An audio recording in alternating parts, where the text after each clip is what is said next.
Certaines personnes n'ont tout simplement pas leur place dans la société. C'est la combinaison des deux personnalités qui a tout déclenché. Le meurtre les a rapprochés de plus en plus. Il les a unis. Michael était l'ange de la mort. Elle l'utilisait pour tuer. Elle donnait les ordres. Ensemble, ils étaient comme une allumette et de la dynamite. Et elle était certainement l'allumette.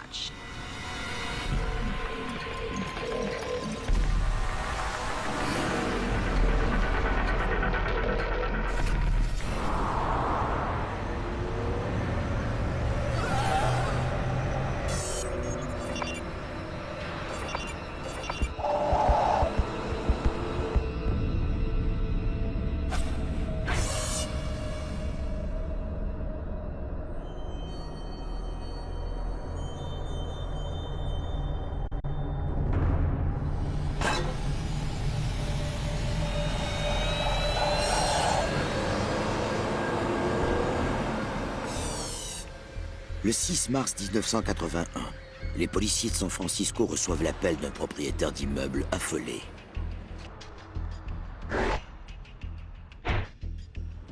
Le propriétaire examinait le sous-sol avec un plombier.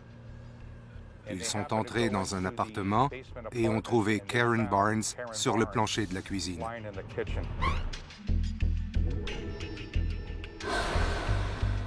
Karen Barnes, 23 ans, est couchée face contre sol dans une mare de sang.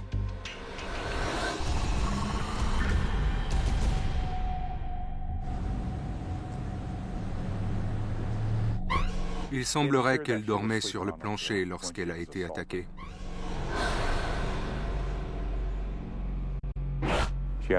Elle était sous une couverture. Elle avait reçu plusieurs coups de couteau au cou et au visage, puis un coup à la tête à l'aide d'un objet contondant. On avait un cadavre, alors ma première réaction a été de chercher l'auteur du meurtre. Les policiers déterminent qu'il n'y a pas eu d'entrée par effraction. Il y avait de l'argent dans son sac à main et elle n'avait pas été violente. Karen avait reçu plusieurs coups à la tête qui lui avaient fracassé le crâne. Alors, le médecin légiste a examiné le poêlon en fer qui se trouvait dans l'armoire de la cuisine et m'a dit qu'il croyait qu'il s'agissait peut-être de l'une des armes du crime.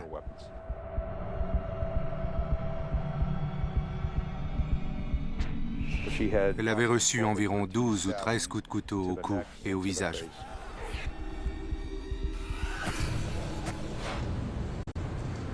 Les enquêteurs ne retrouvent pas le couteau. Et comme l'appartement est presque vide, ils trouvent peu d'indices. Ils remarquent que des symboles religieux et ésotériques, ainsi que le nom Susan, ont été peints sur les murs du salon.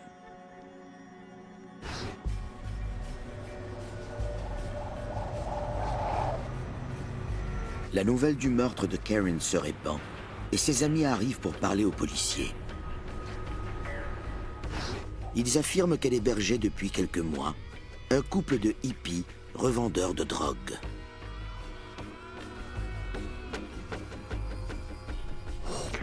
Selon les amis de Karen, il s'agissait de Michael et Susan Bear.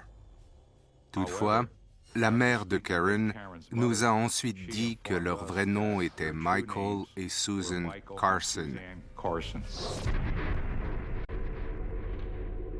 Karen avait rencontré le couple lors d'une soirée dans Haight-Ashbury, l'ancien quartier des hippies de San Francisco.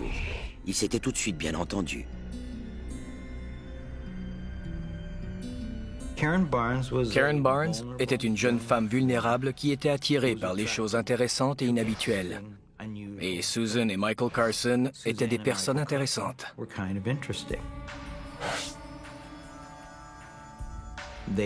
Ils parlaient de méditation et de comportements paranormaux. Et Karen avait toujours eu un intérêt pour ce genre de choses. Quand elle a appris qu'il cherchait un endroit où habiter, elle leur a dit qu'ils pouvaient vivre chez elle.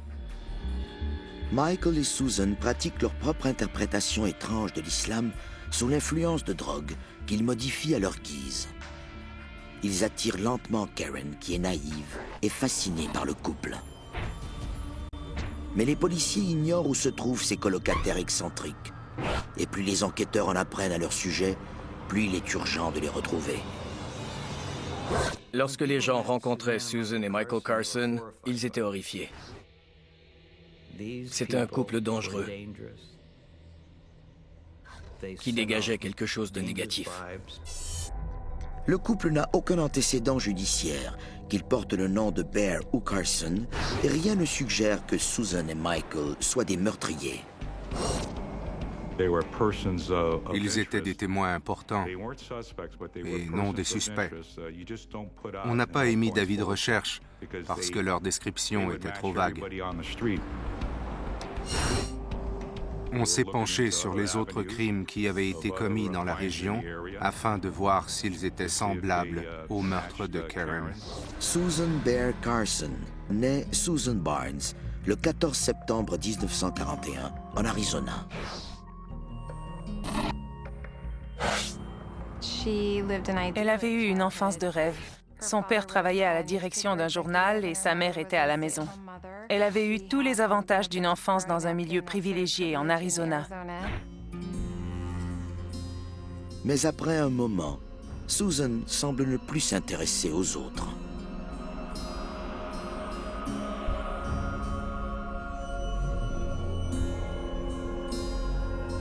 Elle croyait qu'elle était un médium, même quand elle était enfant. Et c'est ce qui l'éloignait des autres. Elle a peu d'amis et ne réussit pas très bien à l'école, qu'elle quitte à l'âge de 17 ans à la recherche d'une vie meilleure. Elle a rencontré un homme un peu plus âgé qu'elle, et comme elle ne trouvait pas sa place, elle s'est mariée. Elle vivait une vie très semblable à celle qu'elle avait connue pendant son enfance. Mais les choses changent. Dans les années 60, les jeunes de sa génération, désillusionnés, arrivent à l'âge adulte. Susan embrasse la contre-culture et sa philosophie de l'amour libre, ses drogues hallucinogènes et sa spiritualité improvisée. Elle commence à interpréter la religion musulmane de façon radicale. Pour témoigner de sa nouvelle identité, Susan a décidé d'épeler son nom avec un Z, S-U-Z-A-N. Puis elle écrivait sa propre version de l'islam. Elle priait Allah, mais elle écrivait sa version de la religion pour satisfaire ses propres besoins. Pour elle, ce n'était qu'une religion pratique, de laquelle elle pouvait tirer des enseignements et les réassembler en s'inspirant de son propre délire.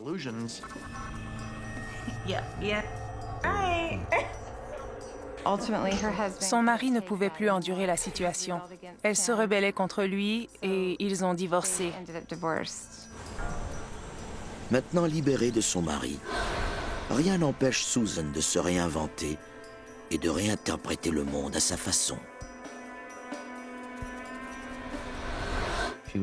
Elle allait dans une direction et sentait qu'elle avait un destin différent. Elle cherchait quelqu'un. Elle savait qu'elle était destinée à rencontrer quelqu'un d'autre.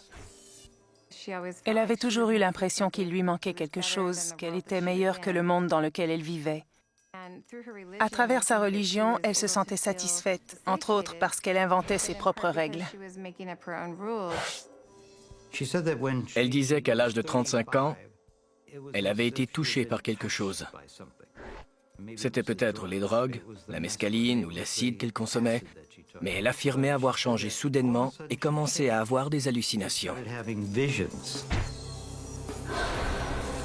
Et ces hallucinations demandent un partenaire spirituel qui complétera son destin. Susan avait besoin d'un disciple. Elle avait besoin que cette personne lui obéisse, une personne qui soit comme elle et qui soit son âme sœur à jamais.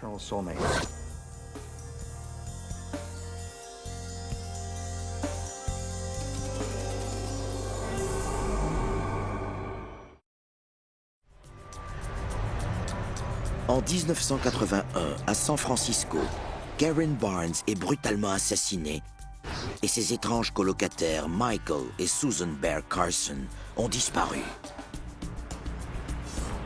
Le couple est intimement lié par de bizarres croyances religieuses.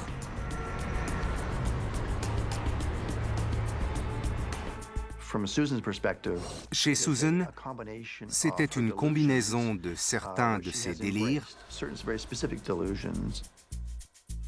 associés à son besoin d'avoir un contrôle total sur une autre personne. C'est en utilisant ces délires qu'elle avait réussi à attirer quelqu'un vers elle. Et c'était Michael. Michael Bear Carson naît James Carson en 1950 en Oklahoma. Il est né dans une famille aimante de la classe moyenne. Son père était ingénieur pour une compagnie pétrolière et sa mère était professeure. C'était une famille typique. Mais très jeune, on lui a diagnostiqué une maladie des os très rare et il a été alité pendant plusieurs années. Il s'est donc tourné vers la lecture. Il s'est intéressé très tôt à la philosophie, la religion, la politique et l'histoire. Lorsqu'il guérit de sa maladie, Michael se rebelle dans le style de l'époque. C'était vraiment un rebelle, du type sexe, drogue et rock'n'roll. Il ne voulait pas se conformer aux valeurs de la fin des années 50 et du début des années 60. À la fin des années 60, alors étudiant à l'université de l'Iowa, Michael rencontre une jeune femme prénommée Lynn qui partage ses intérêts politiques. En deuxième année, le couple se marie. À la fin de leurs études, Michael et Lynn ont un enfant qu'ils prénomment Jen. Et en 1975, la famille déménage en Arizona. Ma mère enseignait l'anglais et mon père restait à la maison et revendait de la marijuana. Il me faisait la lecture, m'emmenait au zoo, préparait mon petit déjeuner tous les matins et tressait mes cheveux. J'ai de très beaux souvenirs de cette époque. Mais le bonheur est de courte durée. Je crois qu'il se sentait perdu. Il n'était plus dans cet environnement universitaire. Alors il passait d'une chose à l'autre. Et il était à la recherche d'une nouvelle croyance. Michael commence lentement à montrer les signes d'un comportement antisocial. Il ne s'entendait avec personne. Il détestait le gouvernement. Il était à la recherche de Dieu. Il était frustré. J'ignore quelle était la raison de sa colère, mais il avait une personnalité explosive.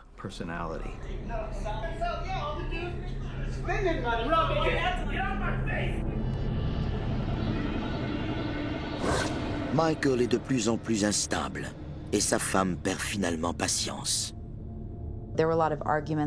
Il se disputait beaucoup parce que mon père n'avait pas de carrière ou à cause de son comportement étrange. En 1977, après 8 ans de mariage, le couple divorce. Lynn obtient la garde de leur fille, Jen. Peu après, Michael rencontre Susan. Il y a eu des étincelles dès qu'ils se sont rencontrés. Ils ont été presque immédiatement obsédés l'un par l'autre. Michael était à la recherche de Dieu. Et Susan cherchait aussi quelque chose, mais elle ne savait pas quoi. Ils se sont rencontrés et sont devenus des amants maudits. C'était magique. Il avait 10 ans de moins qu'elle. Il la faisait se sentir belle et sensuelle à nouveau. Mais leur attirance va beaucoup plus loin. Elle se croyait supérieure sur le plan intellectuel. Ainsi, en s'associant à quelqu'un qui était si éduqué, elle croyait que c'était ce qu'elle reflétait. Ils buvaient et consommaient des drogues hallucinogènes et de la marijuana tous les jours. Michael ouvrait la porte à toutes ces croyances. C'était comme si l'un des philosophes qu'il lisait était sorti de la page pour entrer dans la troisième dimension. Avec Susan, il obtenait tout ce qu'il recherchait. L'excitation, les émotions, une nouvelle façon de voir le monde, l'intimité, tout ce qu'il voulait, puis quelqu'un qu'il comprenait. Et Susan trouve enfin l'âme sœur. Michael emménage avec elle immédiatement. Elle cherchait un disciple, et elle en a trouvé un chez Michael, qui, lui, cherchait un guide. Susan lui fait même changer de prénom. Le soir de leur rencontre, Susan lui a demandé s'il s'appelait Michael, et il lui a répondu qu'il s'appelait James Carson. Elle lui a dit « Non, ton nom est Michael, comme l'ange de la Bible qui combat le diable. »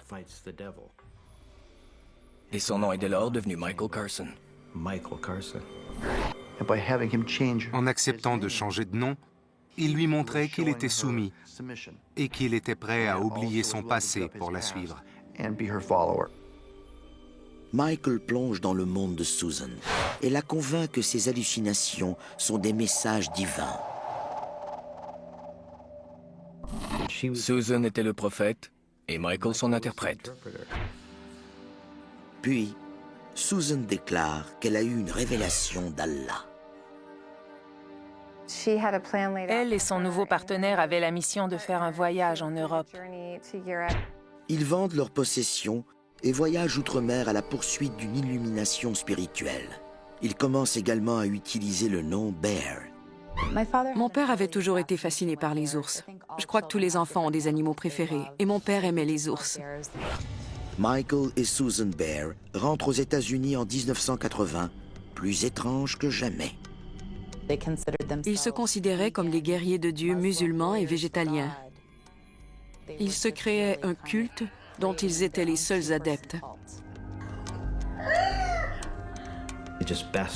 Ils modifiaient l'islam, ils choisissaient les enseignements qu'ils voulaient. Dans un pays musulman, ils auraient été exécutés. Ils étaient des revendeurs de drogue, pas des musulmans. En 1980, un incident à Scottsdale renforce leur pulsion antisociale. Susan prenait un bain de soleil nu à l'avant de sa maison. Un voisin a appelé la police. Et le policier qui est venu l'arrêter l'a empêché de se vêtir complètement en prétextant que son corps était la preuve du crime qu'elle venait de commettre. Les policiers entrent dans sa maison et confisquent la marijuana. Je crois que cet événement a fortement influencé ses sentiments à propos de la police. Les policiers n'ont pas de mandat d'arrestation et laissent tomber les accusations de possession de drogue. Mais Susan plaide coupable pour outrage à la pudeur et on lui impose une ordonnance de probation de 6 mois. Elle était du genre à se venger lorsqu'elle sentait une menace ou une attaque.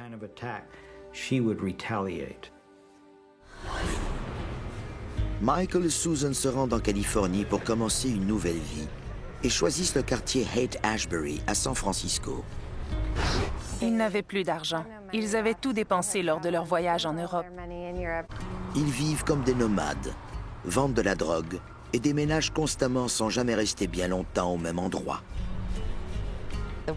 La plupart des gens disaient qu'ils étaient des excentriques. Michael disait qu'il était nizarien, c'est-à-dire membre de cette secte musulmane qui fume du hashish avant d'aller tuer l'ennemi. Ils avaient choisi l'élément nizarien de l'islam parce qu'ils voulaient tuer des sorcières. Ils croyaient que c'était leur mission. C'était très dérangeant pour les autres. Alors je crois qu'ils cherchaient à recruter des membres.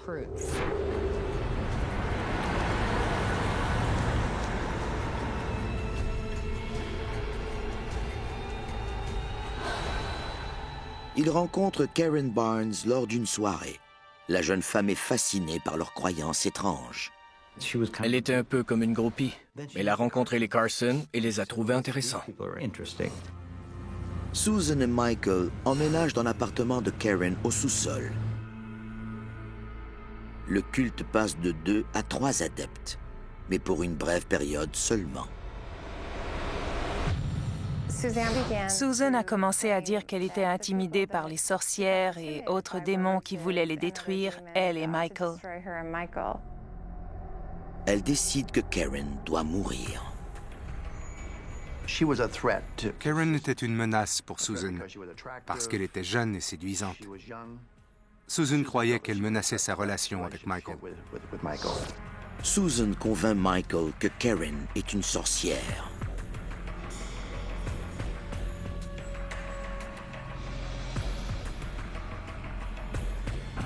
Et Michael, qui est totalement dévoué à Susan, sait ce qu'il a à faire.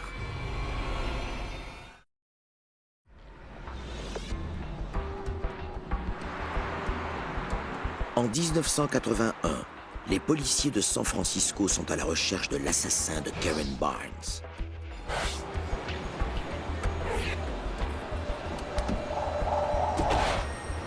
Le rapport de pathologie confirme que Karen est morte d'une fracture du crâne après avoir été frappée plusieurs fois à l'aide d'un poêlon retrouvé dans l'appartement. Elle a également reçu 13 coups de couteau de cuisine au visage et au cou. 2 de ces coups sont assez profonds pour causer la mort.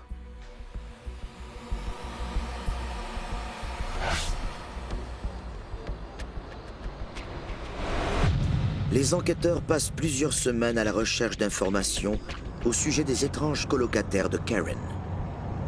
Mais vu leur nom d'emprunt et leur vague description physique, les recherches se terminent en frustration. Après avoir exploré toutes les avenues possibles, on a mis le dossier de côté.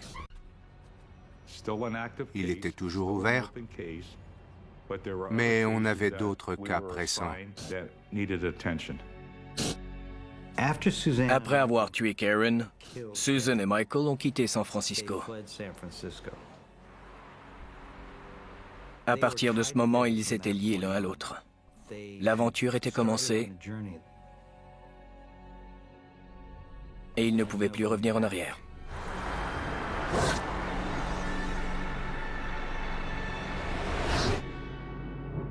Le 23 mars, 2 semaines après le meurtre, Susan et Michael arrivent dans le sud de l'Oregon et se cachent dans un petit chalet de montagne dont ils avaient entendu parler. Ils surnomment l'endroit la montagne d'Allah. Pour Susan et Michael, la montagne d'Allah était un paradis, avec de grands arbres et un beau chalet où ils pourraient être ensemble pour toujours et cultiver de la drogue. Mais en réalité, c'était un taudis minable. Ils se considèrent maintenant comme des assassins musulmans et préparent un djihad, c'est-à-dire une lutte contre les sorcières et les malfaiteurs. Dans les yeux de Michael et Susan, le mal était partout. C'était Wall Street, l'église, les industriels. Ils voulaient détruire toute la société. Karen avait été la première et ils allaient tuer autant de sorcières qu'ils le pourraient. Mais Susan a un autre motif. Susan avait très peur de perdre Michael. Il était le centre de son univers, de sa religion et de ses croyances. Et elle n'avait aucune autre place où aller. Elle voulait tuer tout ce qui pouvait mettre en péril sa relation avec Michael, tout ce qui pouvait s'immiscer entre elle et lui. Après plusieurs mois cachés dans le chalet, les provisions de nourriture et de drogue sont à sec. Michael part chercher des vivres et parcourt en autostop les 1000 kilomètres qui les séparent de Los Angeles. Susan l'attend en Oregon.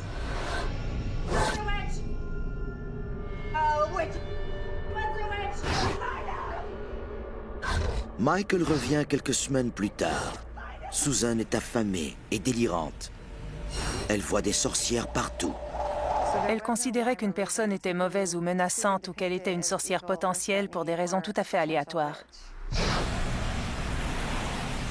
Lorsqu'un garde forestier les jette à la porte du chalet, ils se dirigent vers la Californie et ne s'arrêtent nulle part par peur d'être repérés.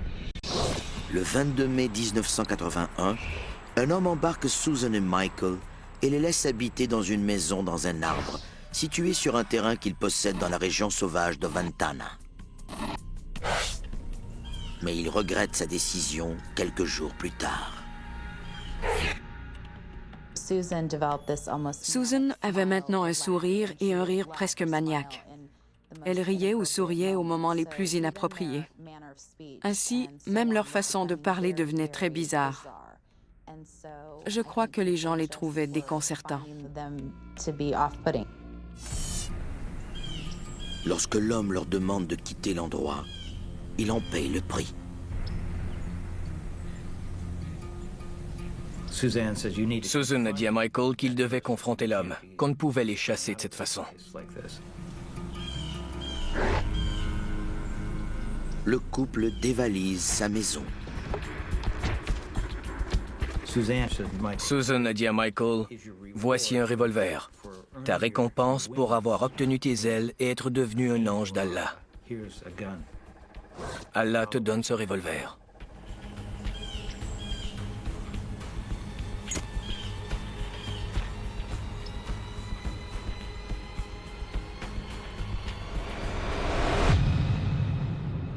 Après avoir mis le feu à la maison, Susan et Michael s'enfuient au nord, dans le comté de Humboldt, en Californie.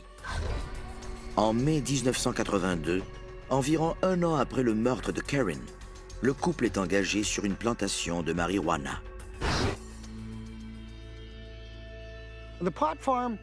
La plantation était dans une région très rurale, traversée par une seule route en terre. C'était une région très boisée, avec des petites clairières, où ils entreposaient leur matériel pour la culture de la marijuana.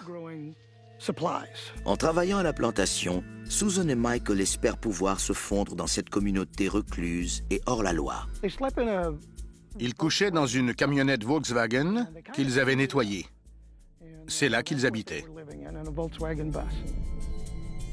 Mais même à cet endroit, ils ne sont pas à leur place.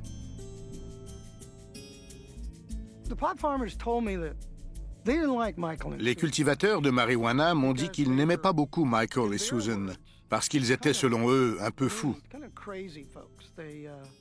Le couple se disait anarchiste, puis se querellait constamment au sujet des soins à apporter à la marijuana. Et ils consommaient toujours des drogues. Michael devient immédiatement l'ennemi de l'un des cultivateurs. Clark Stevens était l'ami du propriétaire de la plantation et avait été invité à venir donner un coup de main. À son arrivée, il s'est tout de suite heurté à Michael et Susan. Tout commence avec une dispute au sujet de l'entretien des plants. Puis, les choses se détériorent rapidement. Clark utilisait un langage grossier. Il se fâchait et disait des choses à Susan qu'elle considérait comme une profanation de l'islam. Dans leur version de la religion musulmane, le manque de respect envers la femme était presque aussi pire que le viol. Il revenait donc à Michael de la venger. He touched me. I need to take care of him. Puis Susan a demandé à Michael de s'occuper de la situation. Quelques jours plus tard, alors qu'il surveille la plantation, Michael obéit à l'ordre de Susan.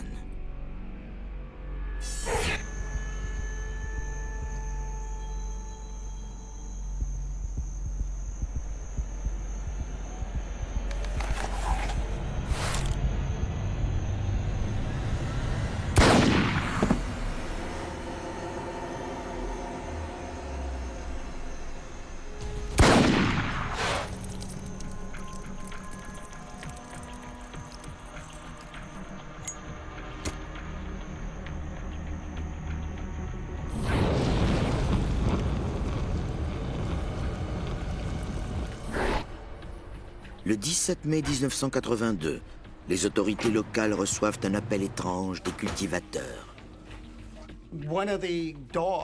L'un des chiens de la plantation de marijuana jouait avec une balle. En regardant de plus près, ils ont réalisé qu'il s'agissait en fait d'un crâne humain. Les policiers se rendent rapidement sur place. Lorsque nous nous sommes engagés sur le chemin vers l'endroit où se trouvait apparemment le corps, on pouvait nettement sentir l'odeur du cadavre.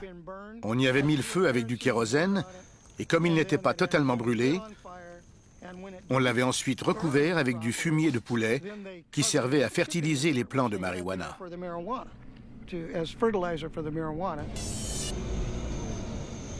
Les policiers fouillent minutieusement les restes fétides.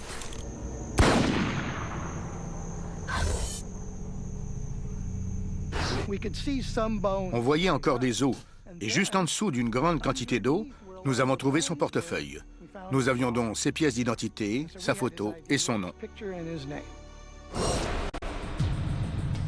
L'autopsie confirme l'identité de la victime et on récupère une balle tirée d'un revolver Smith & Wesson de calibre 38. On identifie Clark Stevens, 27 ans. Mais une fois de plus, Michael et Susan ont disparu.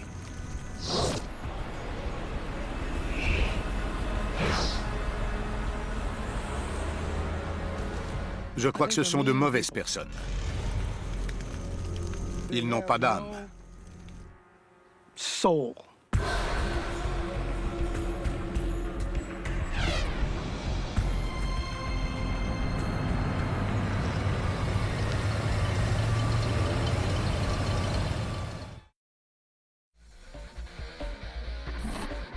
En 1982, Michael et Susan Bear Carson, deux fanatiques religieux sous l'emprise de la drogue, s'enfuient de nouveau après avoir commis un deuxième meurtre.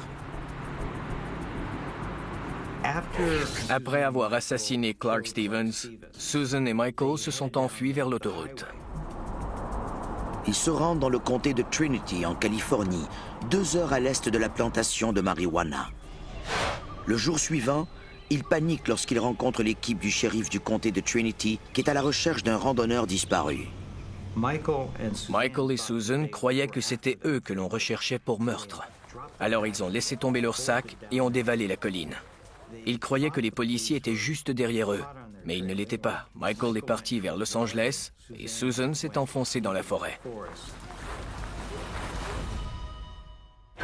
Lorsque les adjoints du shérif fouillent les bagages abandonnés, ils y trouvent de la marijuana, des munitions, une pièce d'identité d'un certain Richard Arata et un manuscrit intitulé « A Cry for War », un appel aux armes anarchistes.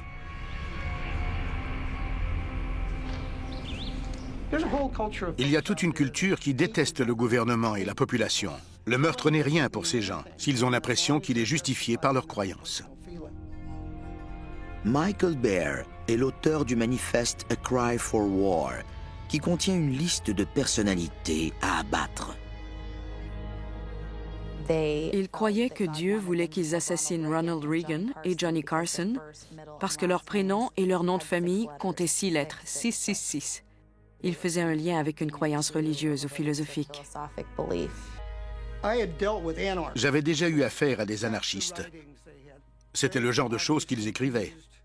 Il était évident qu'ils utilisaient la religion comme excuse pour poser des gestes au nom d'Allah. Les policiers découvrent que la pièce d'identité de Richard Arata, trouvée dans le sac à dos, a été volée il y a plusieurs mois. Une vérification à l'ordinateur leur apprend que Michael Bear est recherché pour être interrogé au sujet du meurtre de Clark Stevens. Les enquêteurs relèvent les empreintes digitales sur le manifeste et entrent l'information dans une base de données de criminels. Quand on entre cette information dans l'ordinateur, les services policiers y jettent un coup d'œil. Les services secrets ont déterminé que le couple représentait une menace pour des membres du gouvernement. Le jour suivant, après avoir quitté Susan, Michael se rend dans la ville d'Alhambra, dans le comté de Los Angeles, où on le prend pour quelqu'un d'autre.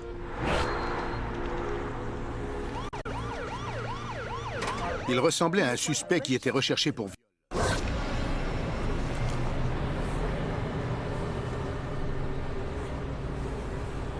Un policier d'Alhambra l'a donc arrêté. Michael a toujours en sa possession le revolver avec lequel il a tué Clark Stevens. Il résiste à la tentation de l'utiliser à nouveau. Le policier a couché Michael dans la rue et l'a fouillé, mais il n'a pas trouvé le revolver parce qu'il le cachait dans son entrejambe.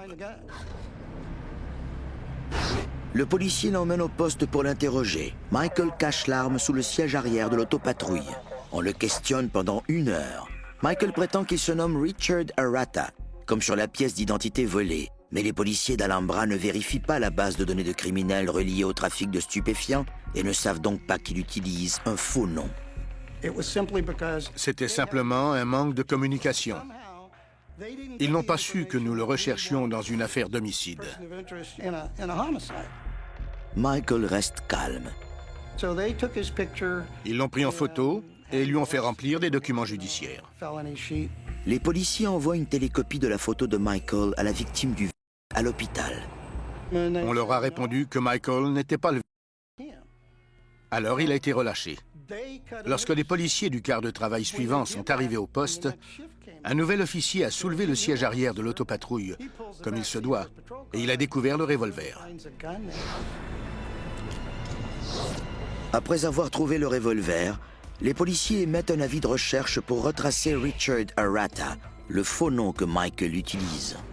Les autorités du comté de Humboldt reconnaissent le nom.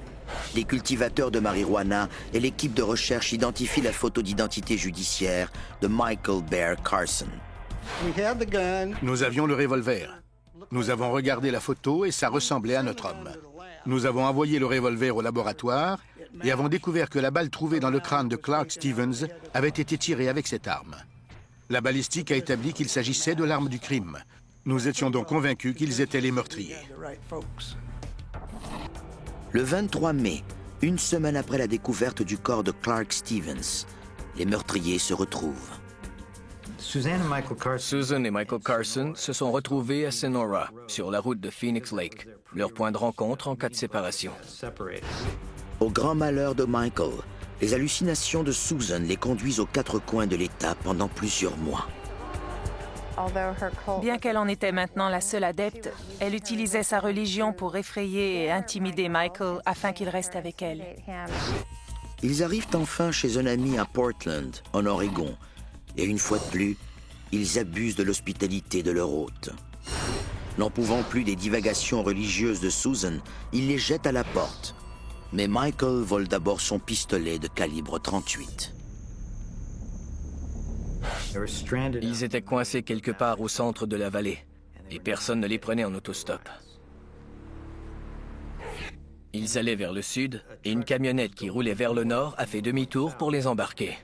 Susan l'a vu et a déclaré qu'il s'agissait d'une sorcière et qu'il fallait tuer cette personne.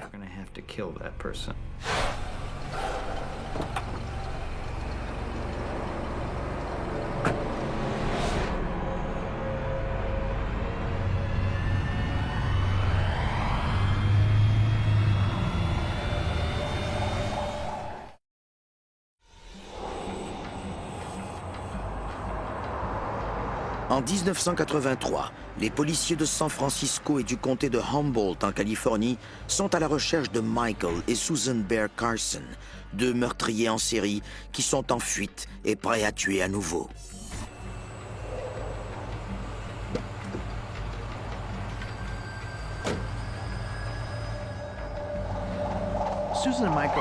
Susan et Michael sont différents des autres meurtriers en série parce que la plupart ont tendance à être des prédateurs sexuels. Ces gens n'étaient pas des prédateurs qui cherchaient à assassiner. Les meurtres qu'ils commettaient étaient spontanés et liés au hasard. Michael et Susan se dirigent vers le nord. Un homme du nom de John Hellier les fait monter à bord de sa camionnette. Ils roulaient vers le nord, et Susan et Michael ont immédiatement commencé à se disputer avec le conducteur. John écoutait du country, et Susan détestait ce genre de musique. Puis, il l'a effleuré avec sa jambe.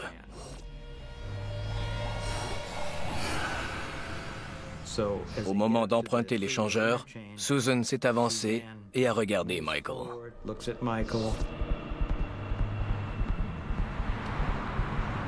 Michael saisit le message.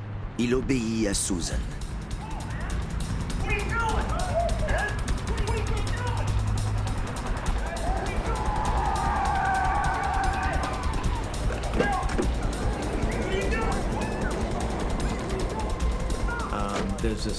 Ils se querellaient aux abords de l'autoroute.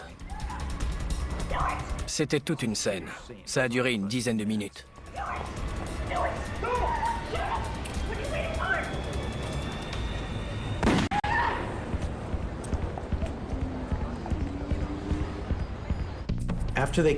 Après avoir tué John Hellier, Susan a pris le volant et ils ont roulé vers le nord. Des témoins contactent les policiers alors que Michael et Susan roulent à toute vitesse sur la route sinueuse et traversent Sonoma jusqu'au comté de Napa. Les policiers avaient reçu le message radio. Alors il y a eu une poursuite à travers 2 comtés. Juste après avoir franchi la frontière du comté de Napa, Susan perd le contrôle du véhicule et plonge dans un fossé. Le couple s'enfuit dans la forêt. Michael disait qu'on ne l'attraperait jamais vivant. Les policiers les rattrapent rapidement et les arrêtent sur le champ. Ils découvrent alors leur véritable identité. J'ai reçu un appel des services secrets. Ils m'ont demandé si je me souvenais de notre conversation au sujet du manifeste A Cry for War et de ces gens qui voulaient assassiner le président. Je m'en souvenais. Ils m'ont dit que Michael et Susan Baer avaient été arrêtés et que c'était le nom qu'ils utilisaient à Santa Rosa. J'étais très heureux.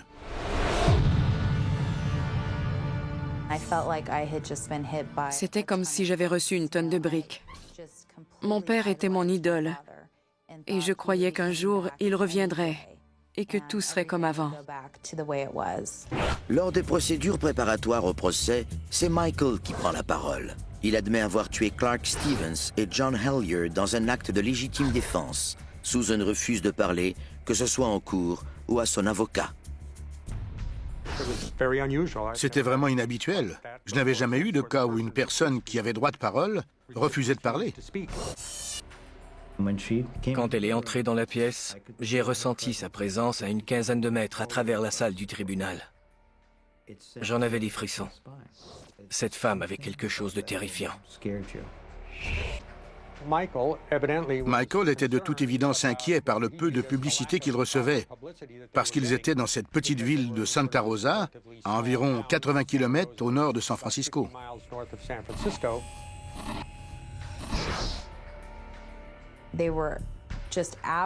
Ils étaient extrêmement blessés parce qu'ils ne recevaient pas la même attention que Charles Manson, par exemple, alors qu'ils étaient des meurtriers en série politiques et religieux.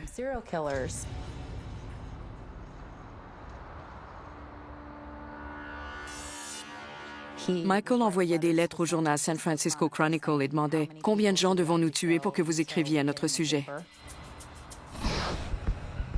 Le San Francisco Chronicle publie enfin l'histoire de Michael qui admet avoir commis un meurtre à San Francisco 2 ans auparavant, dans l'espoir que cet aveu donnera au couple l'attention qu'il croit mériter. Un inspecteur des homicides de la police de San Francisco a lu l'article. Ils avaient un cas d'homicide non résolu dans le quartier Haight-Ashbury, et les aveux de Michael correspondaient aux détails de ce crime. Les enquêteurs de San Francisco interrogent les Baer. En échange d'une conférence de presse, Michael accepte d'avouer qu'il est le meurtrier de Karen Barnes. Michael et Susan s'attendaient à être récompensés pour le meurtre de Karen, parce qu'ils croyaient qu'elle était la sorcière la plus puissante de San Francisco. Ils ont tenté de démontrer que son meurtre était justifié. Ils avaient besoin d'être récompensés. Devant les caméras, Michael fait un sermon sans queue ni tête d'une durée de 6 heures au sujet de ses croyances religieuses. Evil doesn't create. Good is creative, and evil is like a parasite or a leech that it can't create, but it can only copy. That's why powerful evil people are always attracted to Suzanne. Michael était certain que Karen était une sorcière. Lui et Susan l'avaient assassinée parce qu'il croyait qu'elle avait jeté un sort à Susan. Un sort qui lui faisait perdre sa beauté et son énergie. Michael admet avoir frappé Karen avec le poêlon en fer et l'avoir poignardée à 2 reprises. Mais Karen a reçu 13 coups de couteau. La seule personne qui aurait pu asséner les 11 autres coups était Susan. Ils avouent tous les deux avoir tué Clark Stevens et John Hellyer pour débarrasser la terre du mal.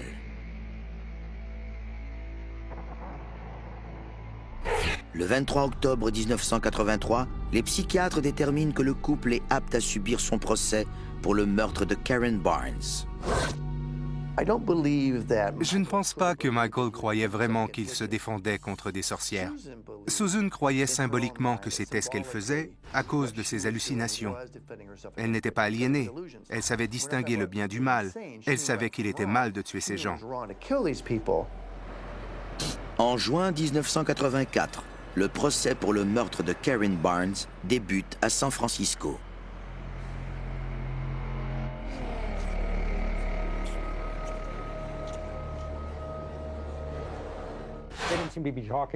Il ne semblait pas parler de ce qui se passait en cour. Il n'était pas conscient de ce qui se passait autour d'eux. Ils souriaient tout le temps parce qu'ils pensaient n'avoir rien fait de mal. Ils n'ont jamais admis qu'ils avaient eu tort. Et ils étaient contents d'avoir commis le meurtre. Ils le feraient à nouveau. Le 2 juillet 1984, Michael et Susan sont accusés du meurtre de Karen Barnes et condamnés à une peine allant de 25 ans d'emprisonnement à perpétuité. En 1985, ils reçoivent la même peine pour le meurtre au premier degré de Clark Stevens, puis pour celui de John Hellier en 1987. Ils ne seront admissibles à une libération conditionnelle qu'en 2038. Ils seront alors âgés de 87 et 96 ans. Michael écrit encore à Susan, à l'occasion.